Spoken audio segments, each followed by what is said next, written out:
C'est l'Arcos Diamond Omega. D'accord. Le tout dernier Arcos qu'on annonce aujourd'hui et qui sera disponible à la vente la deuxième moitié du mois de novembre. Donc, ce magnifique téléphone, quand on l'allume, on voit un écran qui prend toute la place de la face avant du téléphone. C'est quasiment l'un des téléphones qui a actuellement le plus grand ratio écran par rapport à la surface avant. On est entre 85 et 90% d'espace occupé par l'écran. Et donc il est complètement sans bord, notamment sur le côté. Il reste quelques bords, notamment en haut, pour avoir le haut-parleur et les deux caméras. Donc c'est un écran 5,7 pouces.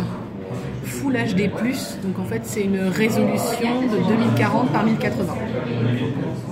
Voilà, IPS, GDI, un glace GDI avec ce qu'on appelle du 2.5D, donc c'est un tout petit peu légèrement arrondi sur les angles.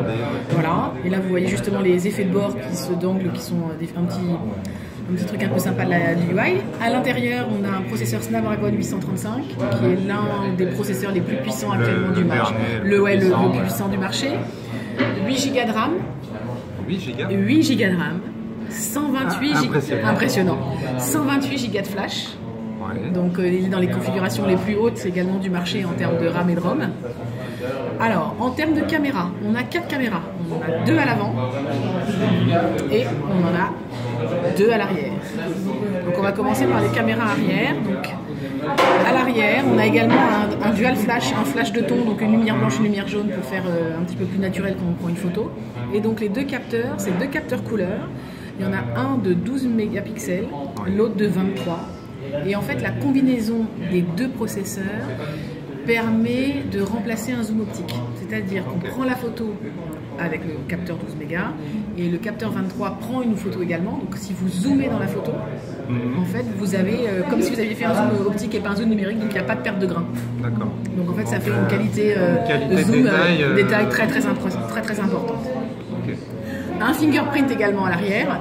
Finition vert au niveau du fingerprint, donc c'est quand même plutôt sympathique. Tout l'arrière du téléphone est en verre, avec du Gorilla Glass à l'avant et à l'arrière pour protéger le téléphone. C'est du Gorilla Glass 4. Oui.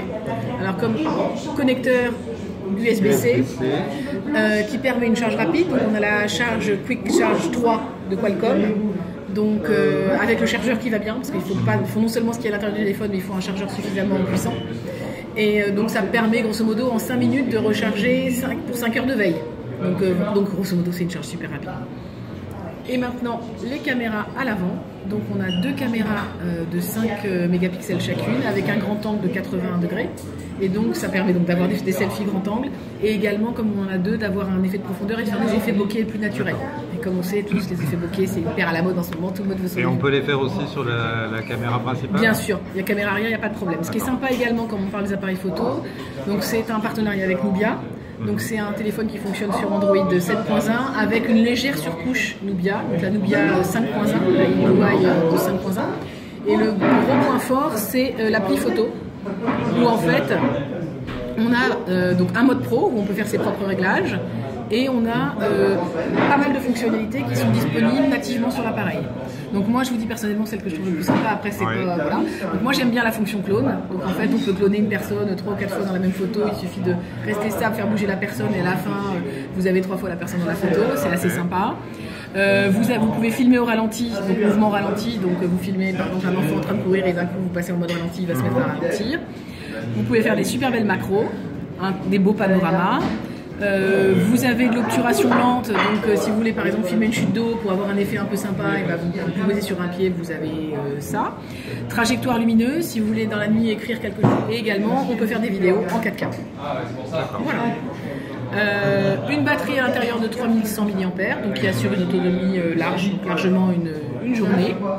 Toutes les connectivités qui vont bien, du Bluetooth, du NFC, du Wi-Fi MIMO, du dual band. Il n'y a pas de slot micro SD, par contre on peut mettre 2 cartes SIM. Mais c'est des micro SIM, donc il n'y a pas la place pour une carte micro SD.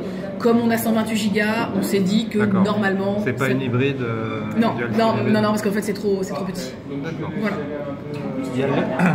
J'ai vu qu'il n'y a plus la prise jack. Non, il n'y a plus la prise jack, donc on fournit avec un petit adaptateur USB-C vers jack, celui-là, et donc qui permet d'utiliser son casque standard sans aucun problème sur le téléphone.